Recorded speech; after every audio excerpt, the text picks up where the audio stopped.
আজকে ভোরে ইন্তেকাল করেছেন। ইন্না লিল্লাহি ওয়া ইন্না ইলাইহি রাজিউন।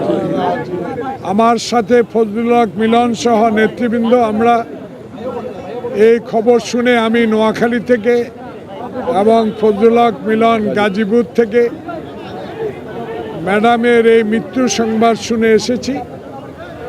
আমরা দুজনেই দেশনেত্রী বেগম খালেদা জিয়ার সাথে থেকে স্বৈরাচার বিরোধী আন্দোলন থেকে শুরু করে বিগত 16 বছরের গণতান্ত্রিক আন্দোলনের শরিক ছিলাম।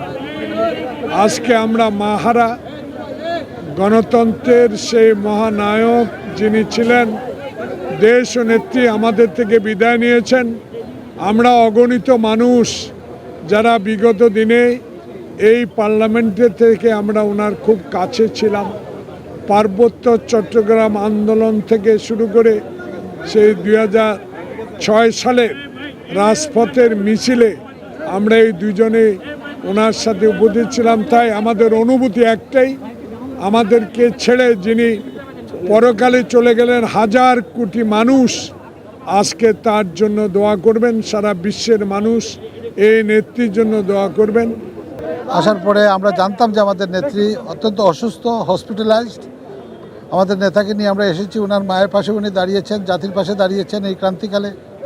আজকে আমাদের গণতন্ত্রের মা, বাংলাদেশের পরপর 3 বার নির্বাচিত প্রধানমন্ত্রী, যার সারাটা জীবন উৎসর্গ করেছেন, যেদিন রাজনীতিতে পদার্পণ করেছেন সেই দিন থেকে জাতির জন্য, জাতির কল্যাণের জন্য, দেশের গণতন্ত্রের জন্য, আইনের সুশাসনের জন্য উনি নিজেকে উৎসর্গ করেছেন। সেই আপসীর নেত্রী, গণতন্ত্রের জননী, দেশমাতা বেগম খালেদা জিয়া আজকে আমাদের মধ্যে নেই। উনি আমাদের মা, উনি আমাদের নেত্রী। উনি শুধু বাংলাদেশ জাতীয়তাবাদী দলের চেয়ারপারসন নয়, উনি জাতীয় নেত্রী।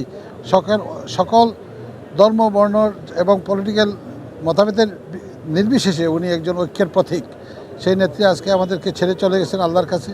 আল্লাহ ওনাকে মহব্বত করেছেন, আল্লাহ ওনাকে জান্নাতুল ফিরদৌসে স্থান দেন। উনি দীর্ঘদিন অসুস্থ ছিলেন। আমরা ওনার জন্য, গোটা জাতি সবসময় ওনার জন্য দোয়া করেছে, ধর্ম বর্ণ নির্বিশেষে। সকল রাজনৈতিক দলও ওনার জন্য দোয়া করেছেন। আজকে আল্লাহর হুকুম হয়ে গেছে, ওনাকে নিয়ে গেছেন। আমরা দোয়া করি আল্লাহ যেন ওনাকে জান্নাতুল ফিরদৌসে স্থান দেন। অনেক ভালো একটা মৌত হয়েছে। ফজরের নামাজের সময় উনি ইন্তেকাল করেছেন এবং উনি একজন ভালো মাফিন নেত্রী ছিলেন। আমরা একজন জাতীয় নেত্রী হারিয়েছি। উনি আমাদের জন্য একটা অ্যাসেট ছিলেন, উনি ঐক্যের প্রতীক ছিলেন।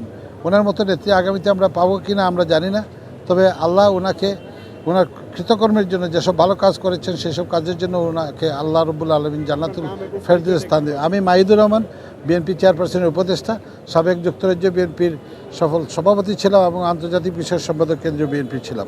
বাংলাদেশের 18 কোটি মানুষ স্তব্ধ হয়ে গিয়েছে, শোকাহত হয়েছে। তারা জানে না তারা কি বলবে। আজকে একটি যুগের অবসান হয়েছে।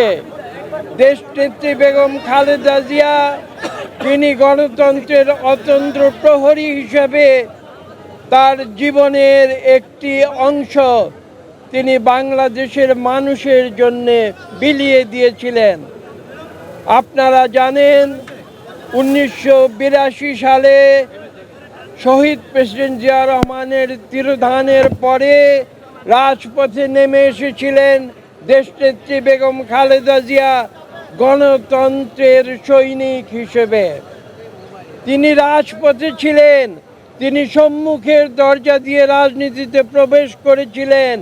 যিনি অন্যায়ের সঙ্গে কোনোদিন আপোষ করেননি, তাই নীতির প্রশ্নে তিনি ছিলেন আপোষহীন। তার উপরে জুলুম হয়েছে, নির্যাতন হয়েছে, কিন্তু কোনোদিন তিনি অন্যায়ের কাছে মাথা নত করেননি, কোনোদিন আপোষ করেননি। তিনি যুদ্ধ করেছেন, তিনি রাজপথে যুদ্ধ করেছেন। যখন 2009-এর পরে যখন স্বৈরাচারী আওয়ামী লীগ সরকারে নির্যাতন, অত্যাচার, মিথ্যা মামলা তার উপরে নেমে এসেছিল, তখন অনেকে তাকে পরামর্শ দিয়েছিল যে আপনি কেন এই কষ্ট আপনি সহ্য করছেন। তিনি বলেছিলেন যে আমি ন্যায়ের জন্য, আমি সত্যের জন্য আমি যুদ্ধ করছি, আমি সংগ্রাম করছি বাংলাদেশের মানুষের জন্য। আমি সংগ্রাম করছি বাংলাদেশে গণতন্ত্র পুনঃপ্রতিষ্ঠার জন্য। তিনি যেভাবে বাংলাদেশে একবার